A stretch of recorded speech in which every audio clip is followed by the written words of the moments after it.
Hey, nonprofit friends, we're back for another episode of A Modern Nonprofit podcast powered by the Charity CFO. I'm Tosha Anderson, your host, and today we're going to be talking about something a little bit differently, with a different kind of spin on it from a different person. So I brought along my new friend, as you know, every week I have a new friend, Sandra Torre.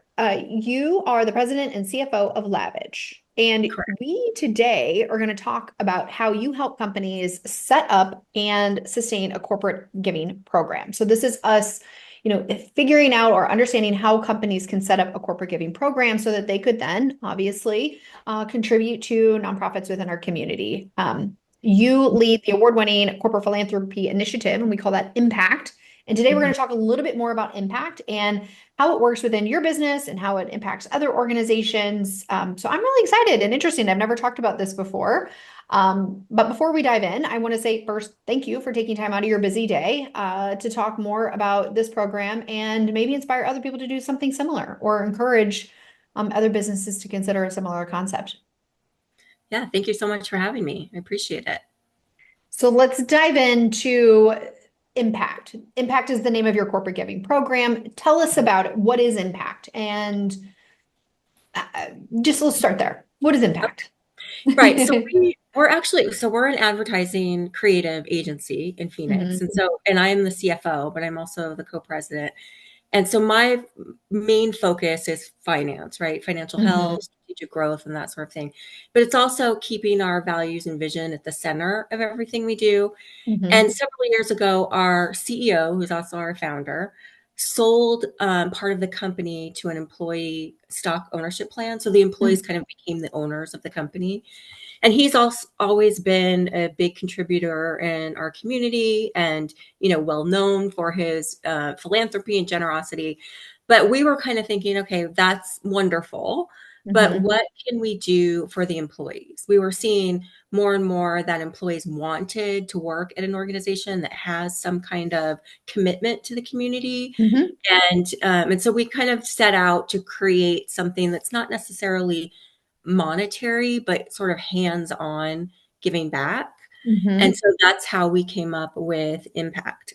So being in an advertising agency, we bill our time typically mhm, for our mhm, work. And so you have employees going, okay, how am I going to stay billable and also participate in this corporate philanthropy? So we created like a almost like a little mini board. We mhm, asked people, how often do you want to volunteer? What are the areas that you feel passionate about? And then it mhm, just became really obvious we needed to sort of formalize it. And so mhm, we created a mission for it, we created a policy for it. And having the policy was really, about giving permission to our mhm, employees to mhm. participate without feeling like, I mean, again, I'm the CFO. It's okay to take this time and spend it out in the community. So Okay. yeah, and that was, I wanna say 2018, 19. And so Mhm, we typically participate in events during the workday that I coordinate, and we get, I think last year we spent about 400 hours, wow. volunteering. And we do also do some monetary, contributions, like we participate, and I'm not sure if you're familiar with Arizona Gives Day. It's a Mhm, statewide, day of giving. So we have mhm, our own page for that. So our partners and employees can participate with that. We participate in Giving Tuesday. We sure. have the options for employees to make donations to their favorite charities through payroll and that Mhm. sort I love that. So talk to me a little bit more about what these types, like how does this work within your organization? Do you have individuals, you had mentioned like a board and then they express interest, and obviously everybody's involved in different things. So do you all do these events together we all or do them together. Yeah. okay. Yeah, and so what happens is now, it's a little bit different than when we started, which was before COVID. And so what it's sort of evolved into is I run it and Mhm. I take ideas from everyone. So if you have an Okay. idea, if there's a charity that you're interested, something you're working with, you feel Mhm. passionate about, you send them my way, I connect with them, I organize the event, I send it out to our employees, and then we all meet up and volunteer for that organization. So the causes are very widespread. There'll Sure. be one month where out at the Potbelly Pig Rescue. And Right. another month, where a recent one came up that where babies need to be held. They're born addicted to Oh, narcotics. And yeah. so that has come up. So we were going to participate in that one. There's toy Hmm. drive. I mean, there's all sorts of causes. And so this way we have a little bit for everyone. And so Hmm. there's kind of no excuse to participate. Okay. Not to it. So you are a numbers person too, Yeah. like me. And I always love a numbers person that's a sucker for a good cause. I mean, that's how I ended up here where I'm at. So help me understand, kind of as you all were going back and forth, and you had mentioned that your events are during the time or during the business hours, right? Help me Yes. understand the business case or like the calculations or the conversations that went into, yes, we're going to go all in and we're going to do this. Yeah, well, again, our employees were dying for something, and Mm, we were noticing that too in our new hire process and our recruiting mm, process. People were asking, "What are you doing to help the community?" And I didn't feel like the employees were doing enough. We didn't have an official program. And so mhm, when we came up with it, I felt like it does so many different things. It brings people together and creates better morale. I think it mhm, motivates people. I think when you're at work all day and you're on a computer and maybe something's going wrong in your business day, when you get out of that day and you go and volunteer, it sort of puts things in perspective. It keeps us grounded. mhm, mhm, And it feels like the more um, creative and engaged employees are, the more productive they mhm, are at work. So mhm, it just kind of mhm, really works together. And it just like that compassionate leadership also builds trust. And mhm. so it just creates an environment, I think, of giving and caring about the community. Sure, sure. And do you all have like a certain number of hours that you allot to this, or is it just everybody's invited to every event, or how is that kind of structured for you all? And I don't know how Yeah, many employees you have either, so yeah. we have about 65 employees. Okay. I try to do these once a month. Sometimes we do 2 or 3 a month, just depending on what's going on in the community. Hmm. Sometimes, but it's usually once a month, once every 6 weeks, and I send it out. And if you're interested, you can participate. If you're not, you don't. It's fine.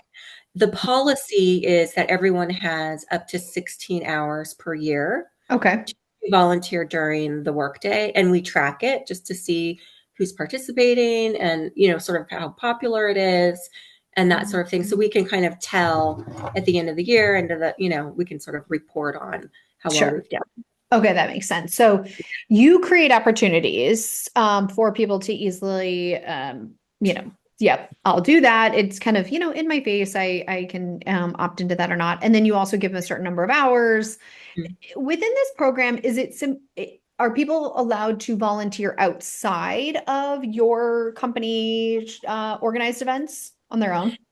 They can. I mean, I feel like a lot of people already do that. Everyone Yeah, has, like there's a lot of people that do stuff with their church or there's other yeah, organizations that they sure. work with. And this isn't meant to replace any of that. It's just Yeah, meant for us to come together and as a do stuff team together. and Gotcha. give back. And so there are a lot of people that do stuff outside of it as well. But I really tried.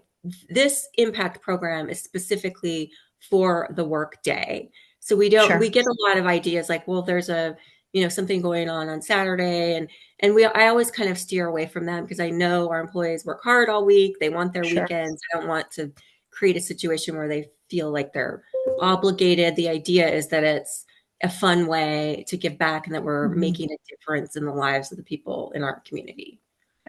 I'm curious too, because and I'm asking a lot of these questions too because we've tried piloting something similar for our team. I think hard to find people that would argue like, oh yes, I don't want to do this, but then getting people to actually show up and participate is a whole other challenge because people are busy or they come in or it's like, look, I need to get home, so I need to focus on work while I'm here, whatever it might be.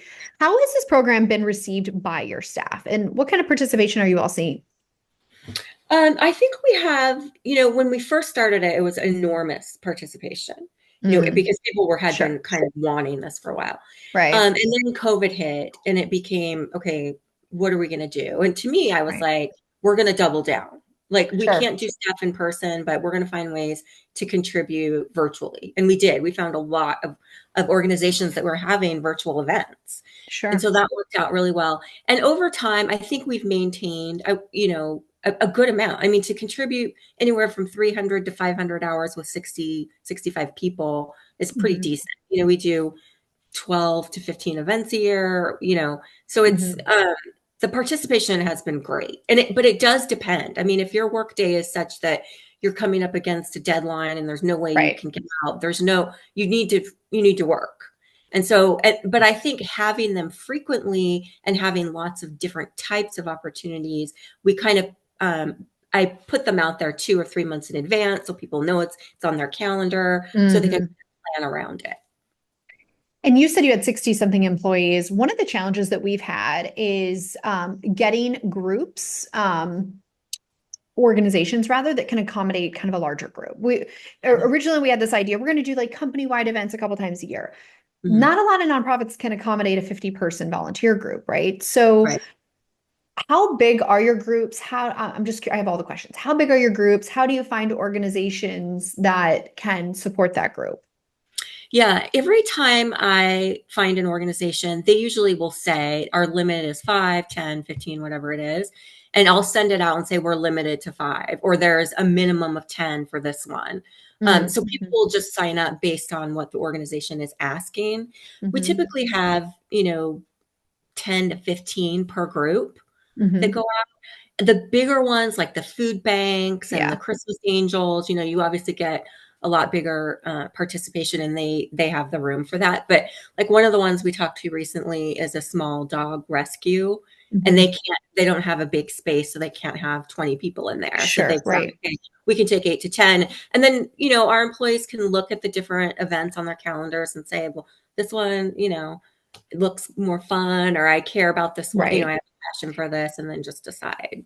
Exactly. And then in a more tactical way, how do you organize all of this? Because I'm thinking you told me you were the co-president and CFO and apparently the impact program operator, organizer, volunteer coordinator. That's a lot of logistics. And so I'm curious to hear how you organize all of this, because likely a program like this at any other company is going to be a part of someone's already existing responsibilities. So how do you organize that? I guess we'll first start with, how do you get solicitation from your employees about, what organizations do you want to participate in? What do you use? Yeah. Like Google Forms or some No, stuff? we're mostly remote. And so Mm-hmm. we work a lot on Teams, Mm-hmm. and then every month we meet in person. We have staff meetings, and so I introduce the charity, whatever it is, and I say who, what, when, where, and this is what we're going to do. And then I solicit ideas at that time as well. Like, your ideas are welcome. I think the Mm-hmm. employees that have brought in charities. And so it's just an ongoing style of communication where there's never silence. I mean, it's just there's always something happening. And so Mm-hmm. we keep it at the forefront of I their love that. minds, and hopefully they'll find something that they want to participate in.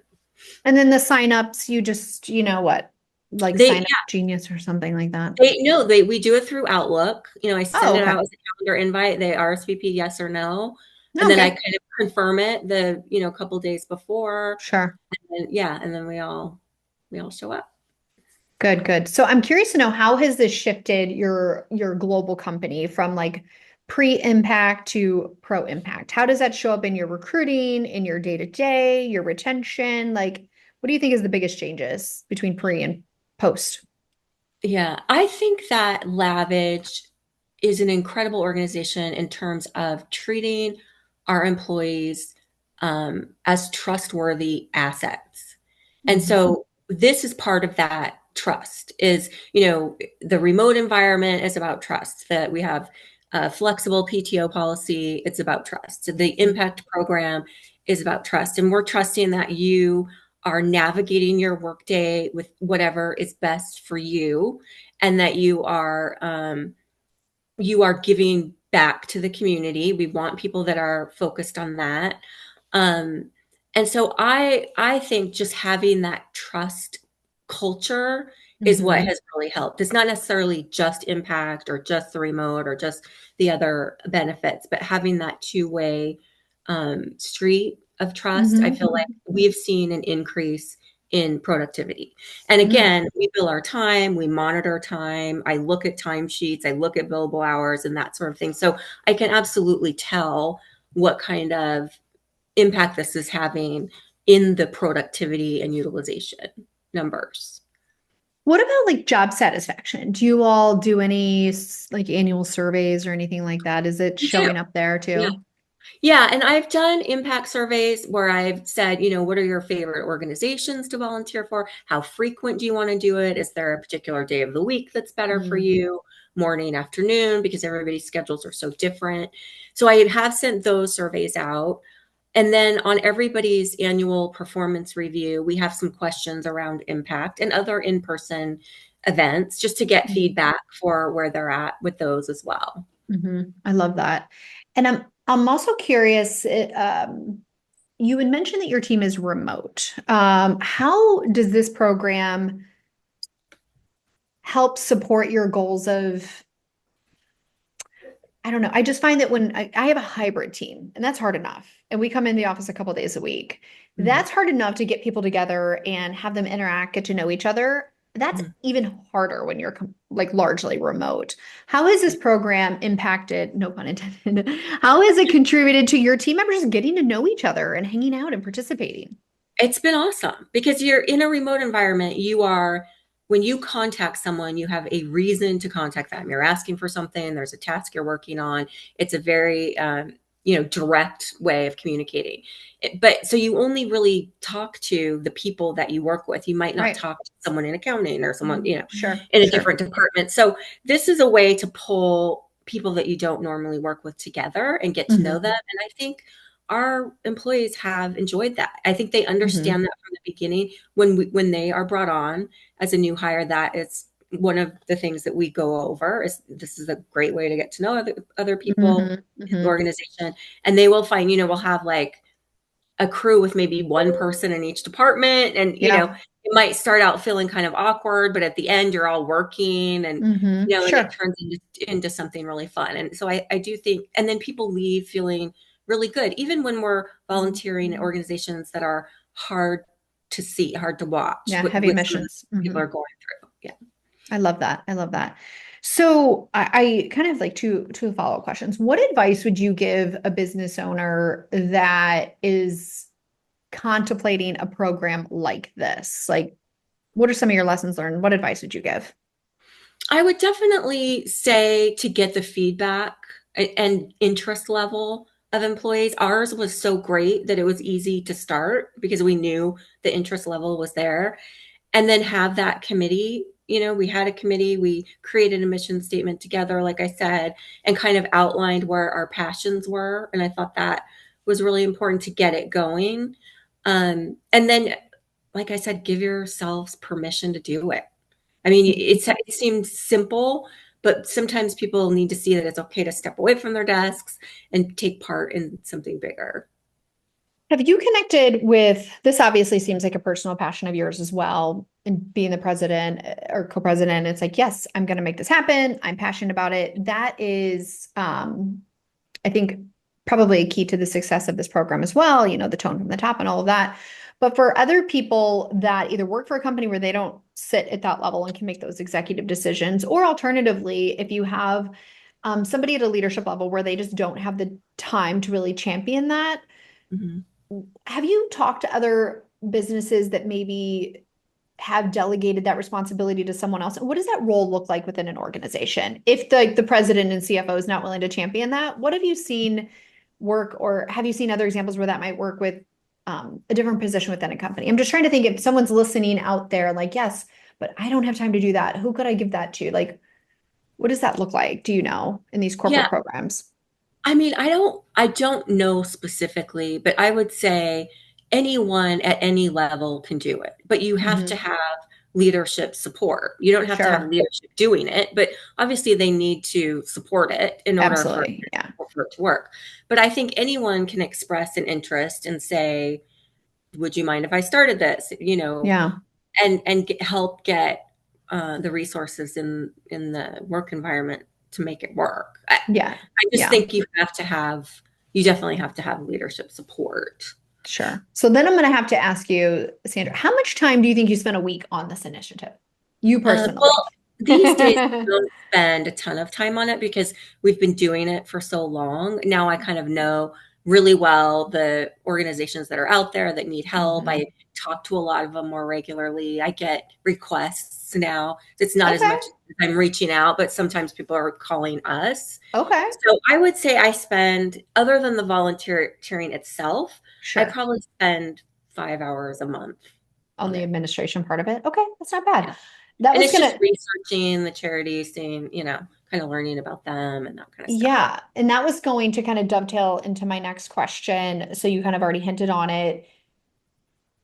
The nonprofit organizations, like I'm really kind of inspired by this conversation because it really brings me back to how can nonprofit organizations kind of identify who corporations could be, that whether they have a full-fledged intentional program like this, or to your point, like reaching out to corporations and saying, hey, we have volunteer opportunities, this many people, like, would you be interested? What advice would you give to I guess nonprofit organizations and getting like tapped into corporations or pitching an idea like this? Or what advice would you give those volunteer coordinators at the nonprofits? There are several websites that track volunteers. There's like Volunteer Hub. There's several of them Okay. where nonprofits can go on and say, "I need volunteers for this," and that's where I started. Is I started looking at those websites to see which organizations were requesting volunteers. So if Okay. I were a nonprofit and I needed volunteers, I would make sure that I was on those websites. And Okay. some of the bigger, I guess, more popular events we've gotten from those websites. But that's Okay. a good starting point, and that just making Okay. sure. And then a lot of nonprofits, do shout outs on LinkedIn and stuff like that, saying we love Mhm. volunteers, we have an event coming up, whatever it is. Sure. So then you had mentioned sometimes they're recurring. Do you find yourself working with similar organizations, especially if they're very popular and well received by the team? Like, have you developed like long-term ongoing volunteer relationships with some of the organizations that you've worked with? We have, I think the most popular one is the Potbelly Pig one in King Creek. Everybody loves the pigs, and I love them too. And it's a pig rescue, and they've got. I feel like I've maybe talked to this nonprofit before because how many potbelly pig rescues are in the southwest part of the country? I wonder if I've talked to them before. I feel like I wonder if I know who this person is. Yes. Yeah, and so they have, a sanctuary, and they've got almost Yeah. 200 pigs, and they do big groups, so you can go out as a Yeah. big group, and that one is very well attended, and we make sure we do that one every year. I mean, who doesn't want to just go check out? Like, I need to go check out this potbelly pig farm. Well, If and not, they're if for no other reason, just sheer curiosity, right? and they're really cute, and they're really friendly, and you wouldn't really. They're big. They're really big. So you're Yeah. expecting, oh, it's going to be this tiny, cute little pig. They're pigs.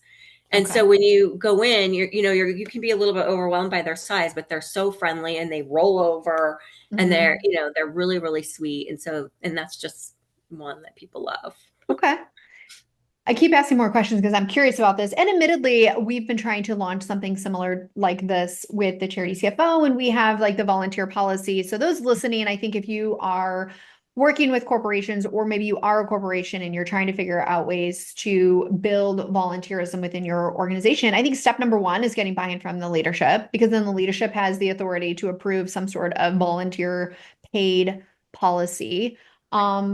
And with that, I think it's really intentional for corporate leaders to be mindful, to allow this stuff to happen during work hours because it's tricky. I mean, I have a 10-year-old myself. It's tricky. There's all kinds of things that I have to do on the evenings and weekends. And so by filling our, nice to have corporate perks after hours doesn't feel so much like a perk anymore. And people have a lot of things going on in life outside of that.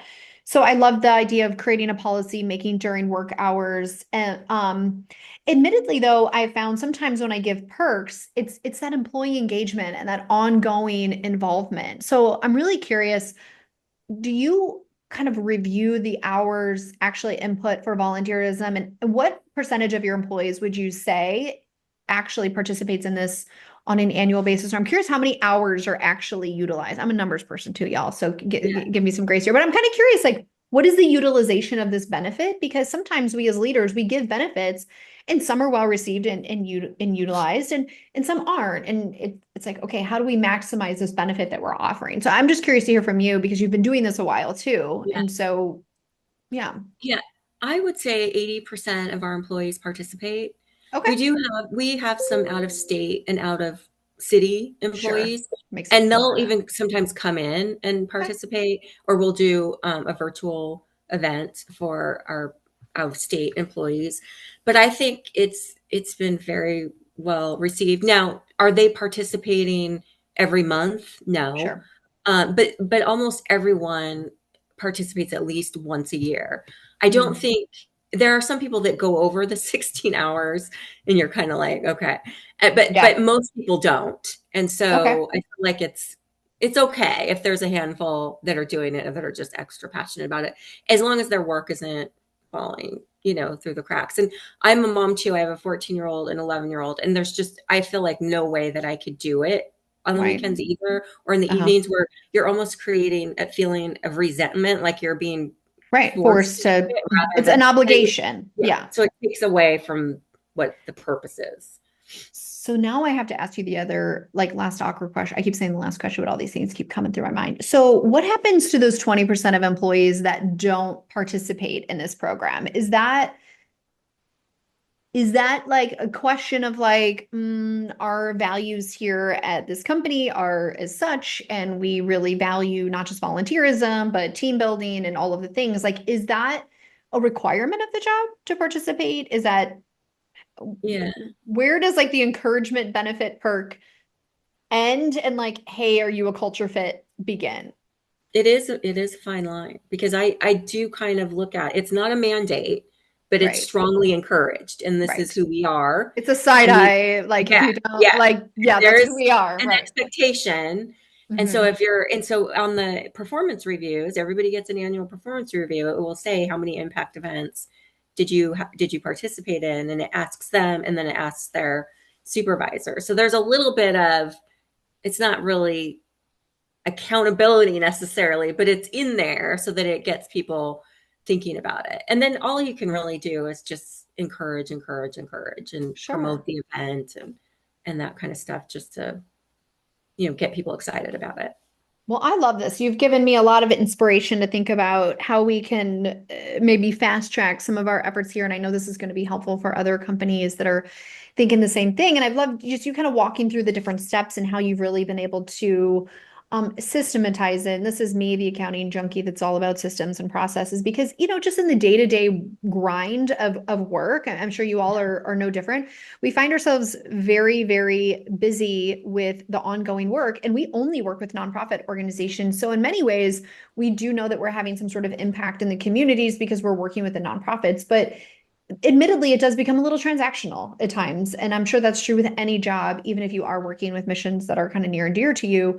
But I really like your suggestion of having someone charged with actually formalizing the events. Admittedly, that's where we've fallen short, I think, because we say, hey guys, like coordinate these events and you have all these hours and go forth and conquer. And everybody, I think, would participate in the events if we put it on their calendar and also paid them to show up. But it's that barrier of I have to go seek out the events. I've got to, sign up for the events. I've got to do the things that just people are busy. They want to participate and volunteer. They just don't. And so I think that that's probably, if anyone out there is listening like me, it's certainly it's certainly something to think about. And I'm really curious too and I haven't thought about this before, and it's interesting for all of those that are working already for a nonprofit. How do you tap into corporations? And I think a lot of nonprofits are always looking how to get corporate support, whether it's Mhm. financially, donations, just PR, whatever it might be.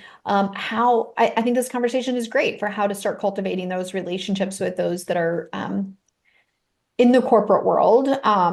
And even maybe explore, I never really thought of this until now. I mean, I used to work for a nonprofit, but just because you work for one nonprofit doesn't mean that's an exhaustive list of all your passions. And so, how can other individuals or nonprofits maybe even consider getting out into the community and volunteering in other ways? besides the mission that you're actually paid to do, Right. because many of us care about many things. So Yes. And we do have, once in a while we do have nonprofits that want to be our only nonprofit. And that's great, but we really are firm in our, we're going to put, approach. Yeah. yeah, yeah, Well, when you have 60 something employees, everybody right. loves something differently. Same for me. I have about 55 employees, and we all can pretty much agree on a lot of things, but we all have our favorites. And it's So, personal. This is it's a very personal. personal. Yeah. We should Yeah. embrace that. Yeah. Well, Sandra, this has been incredible. If somebody wanted to just kind of sleuth along and follow, I don't know if you put any of these activities out on social media or if you share anything about your impact program. If that's the case, how would people follow along with this and see how your company is really living into this, corporate value of volunteerism and giving back? Yeah, you can find us on our website, lavage.com. There's light bulb moments, and most of them include, some impact event. Okay, love I'm that. also on LinkedIn, and I promote the events on there as well. Awesome. Well, we've already connected on LinkedIn, so I'll definitely be checking you out and getting inspiration for myself. I think this is such a great conversation for corporations out there to be thinking about how to get their teams involved. People want this.